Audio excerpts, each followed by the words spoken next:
ሶስና ምሩን ለመግደል ሙከራ አደረገች። ናሆሜ በጣም ደነገጠ። እኔ እኮ የተቀየርሽ መስሎኝ ነበር ዝም ያልኩሽ ወደ ቤቴ ስትገቢ፣ አንቺ ግን ሚስቴን ለመግደል ነው የመጣሽው። ከዚህ በፊትም በተደጋጋሚ ሙከራዎችን አድርገሽ አልተሳካልሽም ነበር በማለት በጣም ተናዶ ሶሲ ጋር ተጣልቷል ማለት ነው። ሶሲ እንግዲህ የመጣችው ተመልሳ ነገሮችን ለማስተካከል እና እንደተቀየረች ለማሳየት ነበር የመጣችው። ግን ማናቸውም ሊቀበሏት አልቻሉም። ጽናትም ኪራም ቢሆን እሷ ልጇን ከወለደች በኋላ ለእናቷ ልጇ ሰጥታት ወደ ኪራ ተመልሳ መታለች። የመጣችው ግን ያው ሌላ ነገር ፈልጋ አይደለም። ኪራና ጽናት ተጋብቷል። አሁን ምንም ልታረግ አትችልም። ባለትዳር ሆነዋል ማለት ነው። እነሱን ለማለያየት ሙከራ አታረግም።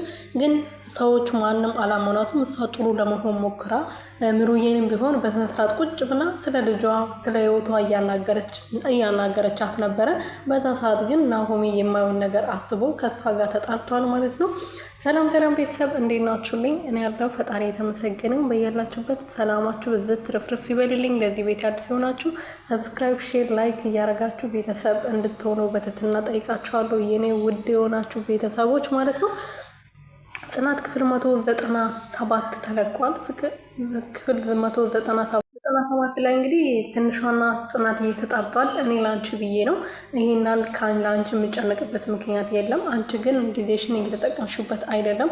ከትምህርት እማራለሁ ብለሽ ከቤት እየወጣሽ ትምህርት መቅረትሽ ወይም ደግሞ ወላጅ አምጪ ስትባይ ከመንገድ ላይ ሰው አዝተሽ ወላጅ መውሰድሽ ለእኔ ምንም ጉዳት የለውም።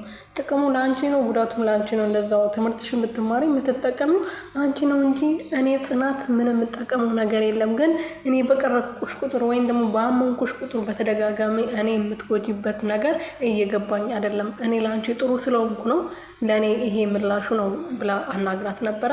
አለ ጽናት እኔ ዛሬ ብቻ ነው ከትምህርት ቤት የቀረሁት። ከዚህ በፊት ትምህርት ቤትም ቀጥቼ አላቅም፣ ወላጅ የሚባል ነገርም ትምህርት ቤት ወስጄ አላቅም በማለት ብትመልስላትም እሷ ልታምናት ፈቃደኛ አልነበረችም። ምክንያቱም ነገሮቹ እንድታምና አያስደርግም። እና እቺ ማነች እቺ የሴጣን ቁራጭ የሆነች ልጅ መታ እንግዲህ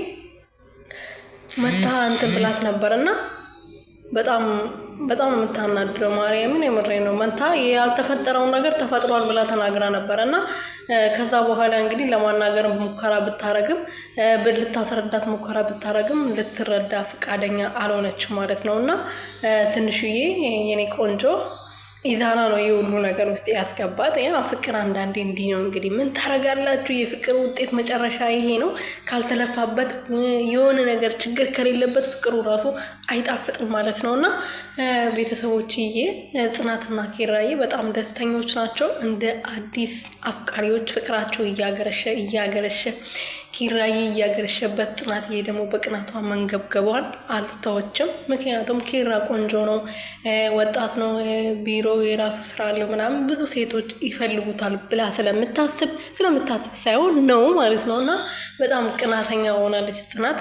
ከሷ አጠገብ እንድርቅ አትፈልግም። አጠገቧ ሆኖ ፍቅሯ እንዲገልጽላት ወደ ስራ ራሱ እንዲሄድ አትፈልግም ማለት ነው። እና ኪራም ደግሞ ዛሬ ነግሯታል። ከልጅነቴ ጀምሮ ስመኘው የነበረውን ህይወት ዛሬ እየኖርኩ ነው። አባቴና እናቴ በህይወት ባይኖሩም ግን እኔ ከአንቺ አባቴና እናቴ አንቺ ሰጥቶኝ ሄደዋል። በተለይ እናቴ ከአንቺ ጋር እንድሆን ብዙ ጥረት ስታደርግ ነበር እና አንቺ ሰጥቶኝ ነው የሄዱት። አንቺ እናቴም አባቴም ሁሉ ነገር ነሽ በማለት እሷ ሲያመሰግናት ነበረ ማለት ነው። እና ዛሬ አንዴ እንደኔ አይነት ሴት ነበር እንዴ ስትመኝ የነበረው ስትለው፣ አዎ ግን እንዳንቺ አይነት ሴት ስልሽ አንቺ ሳይሆን ያው እንዳንቺ አይነት ስነ ስርዓት ያላት ለቤቷ ለባሏ ታማኝ የሆነች ሴት ፈልግ ነበረ። ፈጣሪም ደግሞ አንቺ ሰጠኝ ብሎ ሲያመሰግናት ነበረና ጽናትዬም ደግሞ እሱ ከወጣ በኋላ ወይኔ ጉዴ ፈላ፣ እንደ አዲስ የሱ ፍቅር እያገረሸብኝ ነው እንዴ? ከተጋቡ በኋላ ፍቅር እንደ አዲስ ያጃጅላ የሚባለው ነገር ለካ እውነት ነው እንዴ ብላ ብቻውን እያወራች ነበረና ለማንኛውም ፍቅራችሁ ከዚህ በላይ ያብዛላችሁ። ጽናት ልጅ መውለድ አለባት የምትሉ ደግሞ ቤተሰቦቼ ላይክ ሰብስክራይብ አድርጉ። የምር ማለት ነው ልጅ መውለድ አለባት። ያው ትምህርቷን አልተማረችም፣ ተጋብተዋል፣ ባለትዳር ሆነዋል። አሁን አንድ ቤት ውስጥ እየኖሩ ነው። ነገሮችን አስካክሏል። ኪራ ስራ ጀምሯል። ጽናት ወይም ቢሮ ስራ መጀመር አለባት ወይ ልጅ መውለድ አለባት ወይ ወደ ትምህርቷ ተመልሳ ትምህርቷን መማር አለባት የምትሉ ውድ የሆናችሁ እንቁ የሆናችሁ ቤተሰቦቼ ላይክ እያደረጋችሁ ማለት ነው። ትንሽዬ እዛና ዛሬ ጠፍቶባታል። እሱን እየናፈቀችው ብትውልም ልታገኘው አልቻለችም። ለምን እንዳላገኘችው ደግሞ በጽናት ምክንያት ከቤት መውጣት አልቻለችም። ከቤት ብትወጣም ደግሞ እድሜ ለጓደኛዋ የተረገመች ጓደኛዋ እንግዲህ እሷን ለማጣላት እና ከዛ ቤት እንዲያወጧት ለማድረግ